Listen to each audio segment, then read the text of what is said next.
نحمدہ و نصلی علی رسولہ الکریم۔ عزیزان محترم، میں Muhammad Aslam Dode, chairman liberal party Pakistan, آپ سے مخاطب ہوں اور آپ دیکھ رہے ہیں liberal party Pakistan YouTube channel. پیش خدمت ہے پروگرام ڈائلیکٹیکل لبرلزم۔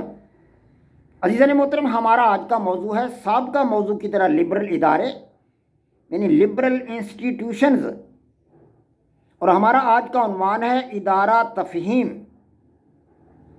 عزیزان محترم، آپ کو پتہ ہے کہ میں اپنا پروگرام ڈائلیکٹیکل لبرلزم کچھ عرصہ سے آپ حضرات کے سامنے پیش کر رہا ہوں۔ اس پروگرام کو پیش کرنے کا مطلب آپ کو اپنے نظریہ حیات ڈائلیکٹیکل لبرلزم سے آگاہی دینا ہے، اور آپ کو یہ بتانا مطلوب ہے کہ آج دنیا میں دنیا کے تمام الہامی مذاہب، غیر الہامی مذاہب اور انتظامی مذاہب انسان کے سماجی مسائل حل کرنے میں ناکام ہو چکے ہیں۔ کشمیر کا مسئلہ باقی ہے، فلسطین کا مسئلہ باقی ہے، روس اور یوکرین کے درمیان جنگ ہو رہی ہے، امریکہ کی افواج دنیا کے مختلف ممالک میں پڑی ہوئی ہیں، کہاں امن ہے؟ عزیزان محترم، یہ مذاہب آج تک انسانوں کے سماجی مسائل حل کرنے سے قاصر رہے ہیں، باصلاحیت نہیں ہے انسانوں کے سماجی مسائل حل کرنے کے لیے۔ ضروری ہے کہ آج ایک جدید نظریہ حیات، جدید آئیڈیالوجی دنیا کو دی جائے، اور یہی جدید آئیڈیالوجی میں نے 15 سالہ کاوش کے بعد، اپنی 15 سالہ جد و جہد اور 15 سالہ مساعی کے بعد اس کو وضع کیا ہے، تخلیق کیا ہے، اور اب یہ آپ حضرات کے سامنے ایپیسوڈز کی صورت میں رکھ رہا ہوں۔ کتابی شکل میں بھی یہ اپنا میری تھیوری جو ہے وہ شائع ہو چکی ہے، اور میں کتابی صورت سے ہٹ کر ایپیسوڈ کی صورت میں بھی آپ حضرات کے سامنے اس کو رکھ رہا ہوں، تاکہ آپ کو میرے نظریہ حیات سے آگاہی حاصل ہو سکے۔ عزیزان محترم، میرا ڈائلیکٹیکل لبرلزم یا جدلیاتی لبرلزم، یاد رکھیں کہ مغربی لبرلزم سے یکسر مختلف ہے۔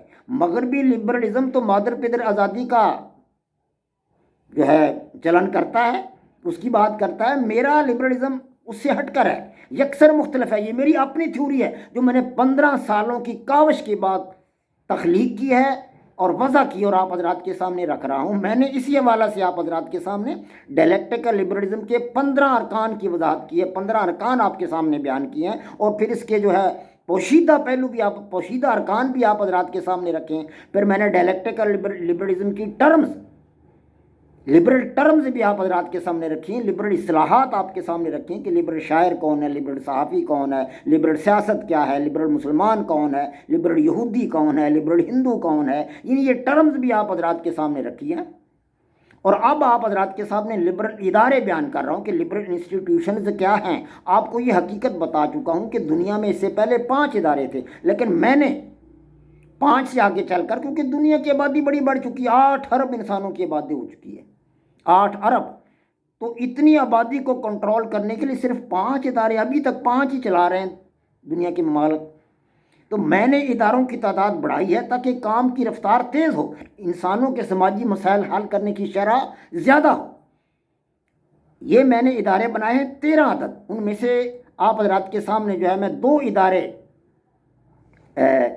ایک ادارہ میں نے آپ کے سامنے رکھا تھا، ادارہ خاندان، اور اس کے بعد میں نے دوسرا ادارہ آپ حضرات کے سامنے رکھا تھا تحریم، ادارہ تحریم۔ تو اب آپ حضرات کے سامنے تیسرا ادارہ ہے تفہیم، ادارہ تفہیم۔ تو عزیزان محترم، یہ ادارہ میرے دریافت کردہ قانون فطرت یعنی قانون تفہیم سے اخذ کیا گیا۔ میں نے کچھ قوانین فطرت سے اخذ کیے ہیں، نیچر سے، اور ان قوانین کو سامنے رکھ کر میں نے اپنی تھیوری جدلیاتی لبرلزم یا ڈائلیکٹیکل لبرلزم وضع کی ہے۔ جی ہاں، تو وہ قوانین فطرت جو میں نے اخذ کیے ہیں فطرت سے، ان میں سے میرا ایک قانون ہے قانون تفہیم۔ تو قانون تفہیم سے میں نے یہ ادارہ تفہیم جو ہے یہ اخذ کیا ہے۔ تو نظریہ ڈائلیکٹیکل لبرلزم میں یہ تیسرا ادارہ ہے۔ 2 ادارے میں آپ کے سامنے پہلے رکھ چکا ہوں، ادارہ خاندان اور ادارہ تفہیم، تحریم، خاندان اور تحریم، یہ 2 ادارے رکھ چکا ہوں۔ تو یہ تیسرا ادارہ ہے ادارہ تفہیم۔ یہ ایک معاشرتی، معاشی، سیاسی اور روحانی ادارہ ہے۔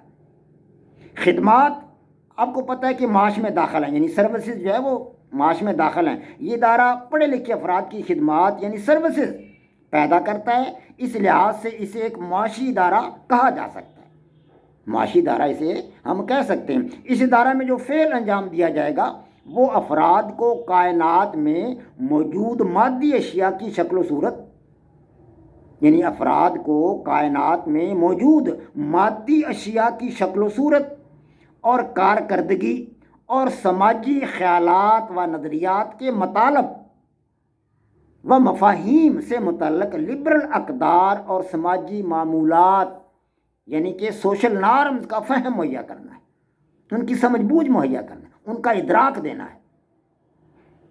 تو کائنات اور اس میں موجود اشیاء اور سماجی خیالات و نظریات کا فہم و ادراک حاصل کرنے کی انسان کی باقاعدہ کوشش اور جد و جہد کو جدید انسانی لغت میں ہم کہتے ہیں تعلیم، اسے تعلیم کہا جاتا ہے۔ اس لیے ادارہ تفہیم کو ادارہ تعلیم بھی کہا جاتا ہے، اس کو ادارہ تعلیم بھی ہم کہہ سکتے ہیں۔ تو عزیزان محترم، فہم کے معنی اب آپ کو بتانا چاہوں گا کہ فہم کے معنی کیا ہے۔ اب فہم کا پہلا معنی ہے کہ صحیح سوجھ بوجھ، درست سوجھ بوجھ کی طاقت، صحیح سوجھ بوجھ کی طاقت۔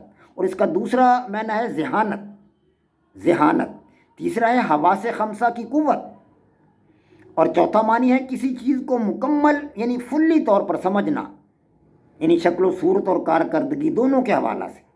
یہ اس کا مطلب اور مفہوم ہے فہم کا۔ تو عزیزان محترم، اب میں آپ حضرات کے سامنے رکھوں گا ادارہ تفہیم یا ادارہ تعلیم کی تعریف۔ تو وہ یہ ہے کہ وہ ادارہ جس میں افراد کو کائنات کی مادی اشیاء کی شکل و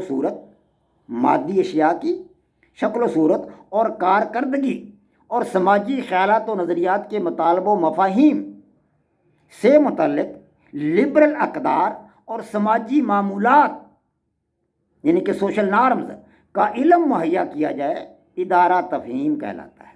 اسے ہم کہیں گے ادارہ تفہیم یا ادارہ تعلیم۔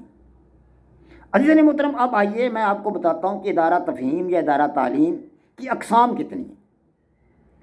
ادارہ تفہیم یا ادارہ تعلیم کی دو ہی اقسام ہیں، دو۔ نمبر ایک، ادارہ مادی تعلیم یعنی سائنسی تعلیم، ادارہ مادی تعلیم یعنی کہ سائنسی تعلیم۔